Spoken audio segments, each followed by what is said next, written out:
Hello guys, welcome back to any epic and आज की इस वीडियो में मैं एक्सप्लेन करने जा रहा हूँ bleach 1000 year blood war part 4 episode 1। तो भाई इंतज़ार फाइनली ख़त्म हुआ। चलिए शुरू करते हैं बिना किसी देरी के। तो एपिसोड के स्टार्ट में हम देखते हैं यूहा वहा को, जो कि एक ड्रीम देख रहा होता है जिसमें इचिगो उसको अपनी तलवार से मार देता है। उसकी आँख खुलती है और वो कहता है, वाह क्या ख्वाब था, नाइटमेयर से बेहतर ख्वाब कोई नहीं होता। यूहावा इसके बाद अपनी पावर यूज़ करता है जिससे वो अपनी मल्टीपल साइड से मुख्तलिफ़ लोगों को देखता है और वो उनके दर्द को भी देखता है और उनकी लॉयल्टी को भी देखता है। और वो देखता है अपने बेटे इचिगो को और कहता है कि आओ, आज मुझे कोई नहीं रोक सकता। इसके बाद हमें पूरी जगह का नज़ारा दिखाया जाता है और हम देखते हैं कि सब लोग अपनी अपनी फ़ाइट में अलग अलग जगह पर बिजी होते हैं।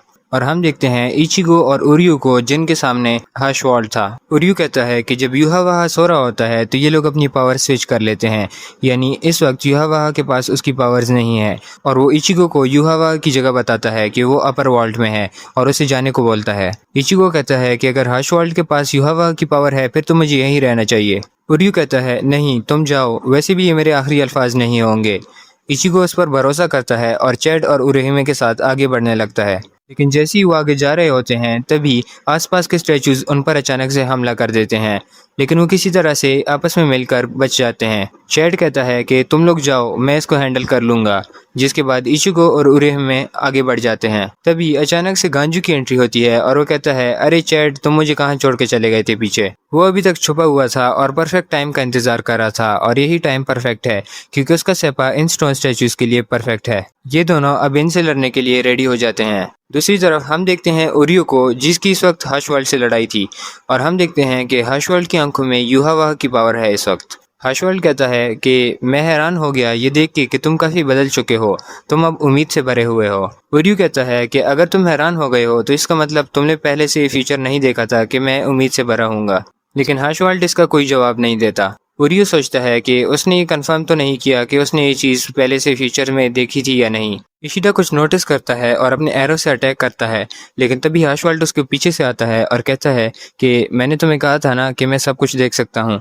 इशिडा उसके अटैक को डॉज कर लेता है, जिसके बाद इशिडा खुद को ट्रांसफॉर्म करता है और हर्षवाल्ड पर ढेर सारे एरो से अटैक करता है। लेकिन हर्षवाल्ड अपनी फोर्सी एबिलिटी को यूज़ करता है और उन सब एरोस को आसानी से डॉज कर लेता है। इशिडा समझ जाता है कि हर्षवाल्ड सच में सब कुछ देख सकता है। इशिडा जहाँ खड़ा था उसके पीछे एक दीवार थी, तो हर्षवाल्ड पीछे से अटैक नहीं कर सकता। इस पर हर्षवाल्ड उसकी तारीफ भी करता है कि उसने उसके अटैक्स को लिमिट कर दिया है। लेकिन इशिडा कहता है कि मुझे तुम्हारी तारीफ की ज़रूरत नहीं है, और हर्षवाल्ड पर फिर अपने एरो से अटैक करता है।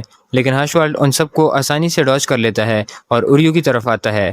वो उसे गर्दन से पकड़ लेता है और कहता है, तुम्हारी जान अब मेरे हाथों में है। फिर वो अपनी तलवार से उस पर एक पावरफुल अटैक करता है और वो नीचे की तरफ मल्टीपल सीलिंग्स तोड़ते हुए गिरता है। इशिडा अब हर्षवाल्ड की तलवार के नीचे था। हर्षवाल्ड कहता है, यूहावाहा की जो पावर मेरे अंदर है उसको मुझसे लेना बेकार है। तुम कभी मैं नहीं बन सकते। मैं मैजेस्टी का दूसरा हाफ हूँ, और मैं एक ऐसा क्विंसी हूँ जिसका मैजेस्टी के साथ होना शुरू से ही मुकद्दर में लिखा था, इसलिए उसने मुझे चुना अपनी पावर्स देने के लिए। फिर वो कहता है, तुम्हें पता है ना इसके बाद क्या होने वाला है। इशिडा देखता है कि उसके पीछे आसमान में एक बहुत बड़ा रिफ्ट था। हर्षवाल्ड कहता है कि ये मेरे मैजेस्टी की असली ख्वाहिश है, और हम देखते हैं कि ये रिफ्ट अर्थ पे भी ओपन हो चुका था, जहाँ ये कहते हैं कि ये एक डिस्टोर्शन है, लेकिन इनको लगा था कि ये फिक्स हो चुका है। जिंदा कहता है, हमें इस दुनिया में नहीं रहना चाहिए। जिसके बाद सुकाबिशी उराहारा को याद करता है। हर्षवाल्ड कहता है, सब कुछ यूहावाहा के प्लान के मुताबिक जा रहा है। ये सब स्टार्ट हुआ था सोल सोसाइटी पर अटैक करने के बाद। मैसिव हॉलो एक्सटर्मिनेशन की वजह से सोल्स का बैलेंस ख़राब हो रहा है। यामामोटो और स्कॉट जीरो की डेथ की वजह से दुनिया का बैलेंस इसके कोर तक बिगड़ रहा है, और सोल किंग अब यूहावाहा का पार्ट बन चुके हैं। ये सारे रिचुअल्स आगे बढ़ रहे हैं तीनों दुनिया की तबाही की तरफ। इशिडा शौक होता है कि दुनिया की तबाही। हर्षवाल्ड कहता है कि इसको वर्ल्ड कहते हैं। हम एक नया वर्ल्ड क्रिएट कर रहे हैं जहां हम तीनों वर्ल्ड को तबाह कर देंगे और क्विंसीज के लिए एक अलग सी मोनार्की बनाएंगे। यही है यूहावाहा की असली ख्वाहिश और स्टर्न रिटर्स की ड्यूटी, जो कि इनको फुलफिल करनी है। और जो फ्यूचर मैं देख रहा हूँ तुम उसका पार्ट नहीं हो। हर्षवाल्ड उस पर अटैक करने वाला था, लेकिन इससे पहले कि वो करता, इशिडा उस पर अटैक कर देता है और उसको दूर भेज देता है। इशिडो का ऐसा है कि जो कुछ तुमने कहा उसके बाद मेरी टू डू लिस्ट और भी बढ़ चुकी है। पहले मैं तुम्हें और यूहावाहा को एलिमिनेट कर दूंगा और उसके बाद मैं इस रिफ्ट को एलिमिनेट करूंगा दुनिया को बचाने के लिए। सीन शिफ्ट होता है और हम देखते हैं कि एक कैसल के पार्ट्स टूट रहे थे और नीचे गिर रहे थे और हम देखते हैं आस्किन को जिसके ऊपर वो पार्ट्स आके गिरने वाले थे, लेकिन आस्किन अपनी जगह से हिलता भी नहीं है, फिर भी वो बच जाता है और वो सोचता है कि मौत अब उससे काफ़ी दूर जा चुकी है और अगर उसकी इम्यूनिटी उसको मौत से दूर करती है फिर उसको इसका शुक्रिया करना चाहिए।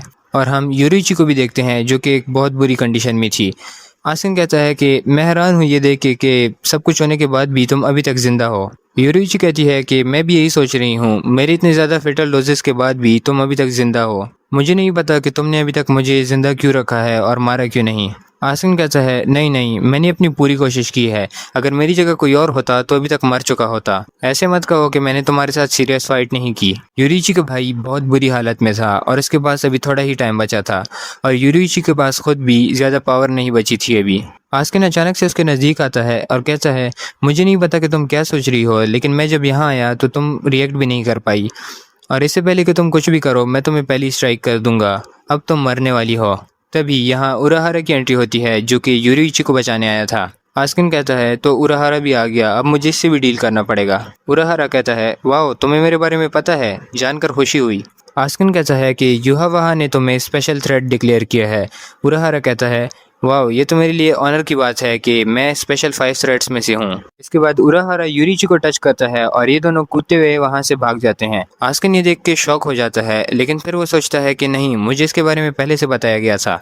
जो 5 स्पेशल थ्रेड्स हैं वो चोजन हैं और वो अपनी अपनी पावर के हिसाब से इनक्रेडिबल हैं। इचिगो उसके पोटेंशियल के लिए, केनपाची उसकी कॉम्बैट स्ट्रेंथ के लिए, इचिबे उसकी विजडम के लिए, आइजन उसके स्पिरिचुअल प्रेशर के लिए और उराहारा उसकी ट्रिक्स के लिए। तुम जितनी भी कोशिश कर लो लेकिन इस बंदे को आउटस्मार्ट नहीं कर सकते। आस्किन कहता है कि हमेशा मुझे ही इस तरह के लोग क्यों मिलते हैं। हम देखते हैं यूरिची और उराहारा को जो कि भाग रहे थे। यूरिची कहती है कि तुमने मुझ में क्या इंजेक्ट किया है। उराहारा कहता है कि ये एक सीक्रेट है।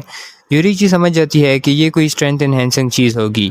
उराहारा कहता है कि इसका इफेक्ट सिर्फ 5 मिनट के लिए रहने वाला है। यूरिची कहती है कि काफ़ी होगा। यूरिची अपनी पावर यूज़ करने वाली होती है, लेकिन उराहारा उसको रोकता है और उसके एक और चीज़ ट्राई करने को बोलता है, लेकिन यूरिची मना कर देती है, मगर उराहारा ने तो वो पहले से ही कर दिया था। यूरिची आस्किन पर अटैक करने की कोशिश करती है, लेकिन वो उसको डॉज कर देता है और एक ही मुक्के में नीचे गिरा देता है। आस्किन कहता है कि जब तुम परफेक्ट कंडीशन में थी तो मैंने तुम्हें अपने गिफ्ट बॉल से मारा था और वो कहता है कि वो उसे नहीं हरा सकती। उराहारा यूरिची को एक पेज पर बताता है कि जब वो इस पेज को टर्न करेगा तो वो ट्रांसफॉर्म हो जाएगी। पेज टर्न होता है और यूरिची ट्रांसफॉर्म हो जाती है और हम देखते हैं यूरिची का स्ट्रॉन्गेस्ट फॉर्म। आस्किन ये देख के शॉक हो जाता है। उराहारा कहता है कि इस फॉर्म का नाम है कुकुब्यू सेंकी। आस्किन समझ जाता है कि वो इस फॉर्म में ह्यूमन लैंग्वेज को नहीं समझ सकती और वो अब एक हाफ कैट बन चुकी है और अगले मोमेंट में ही यूरिची आस्किन के चेस्ट पे और मुंह पे बहुत पावरफुल स्क्रैच मारती है। आस्किन रिएक्ट ही नहीं कर पाता और बहुत दूर जाके गिरता है। वो सोचता है कि वो तो यूरिची के स्पिरिचुअल प्रेशर से इम्यून हो गया था, तो ये कैसे पॉसिबल है। तब उराहारा उसके साइड पे मज़े से आता है और कहता है यूरिची इस फॉर्म में बहुत ज़्यादा मूडी हो जाती है और उसका स्पिरिचुअल प्रेशर बहुत ज़्यादा बढ़ जाता है। देखो तुम पे कैसे अटैक नहीं कर रही इस वक्त, ये इसलिए क्योंकि अभी इसका मूड नहीं है। वो कहता है कि इस फॉर्म में यूरिची का स्पिरिचुअल प्रेशर काफ़ी अनबैलेंस हो जाता है, इस तरह जैसे ये किसी और का हो। अगले ही मोमेंट में हम देखते हैं यूरिची को जो कि इनके दरमियान में आ जाती है और आस्किन पर बहुत पावरफुल अटैक करती है। उराहारा कहता है कि जब आस्किन पर अटैक होता है तो वो इस चीज़ की स्पिरिचुअल प्रेशर एनालाइज करता है और ख़ुद को इम्यूनिटी प्रोवाइड करता है और कुछ ही सेकंड में वो अटैक नलिफाई हो जाता है। लेकिन यूरिची के इस फॉर्म के सामने ये कुछ भी नहीं, क्योंकि इस फॉर्म में यूरिची का स्पिरिचुअल प्रेशर 48 टाइम्स पर सेकंड चेंज होता है। हम देखते हैं कि यूरिची आस्किन पर एक और बहुत पावरफुल अटैक करती है और भाई आस्किन की हालत तो कुछ ज़्यादा ही ख़राब हो रही थी। उराहारा कहता है कि करंटली सिर्फ वही यूरिच को कंट्रोल कर सकता है, लेकिन वो उसको भी रिफ्यूज़ कर सकती है अगर उसका मूड ना हुआ तो, जो कि इस फॉर्म का ड्रॉबैक है। अब यूरिची को 5 मिनट ख़त्म हो चुके हैं और उराहारा सोचता है कि आस्किन तो यूरिची के लास्ट अटैक के बाद मर चुका होगा और वो ये कंफर्म करने जाने ही लगता है, लेकिन तभी हम देखते हैं कि उसके सामने एक पर्पल स्फेयर आता है जो कि और भी बड़ा होने लगता है और वो इसके अंदर फंस जाता है। फिर आस्किन आता है और कहता है कि ये मेरा गिफ्ट बॉल यूलक्स है और ये मेरा सबसे बड़ा गिफ्ट बॉल है और आस्किन के इस फॉर्म का नाम हासहाइन है। अगर वीडियो अच्छी लगी हो तो लाइक और सब्सक्राइब करना मत भूलना। मैं आपसे मिलता हूँ नेक्स्ट वीडियो में, तब तक के लिए गुड बाय।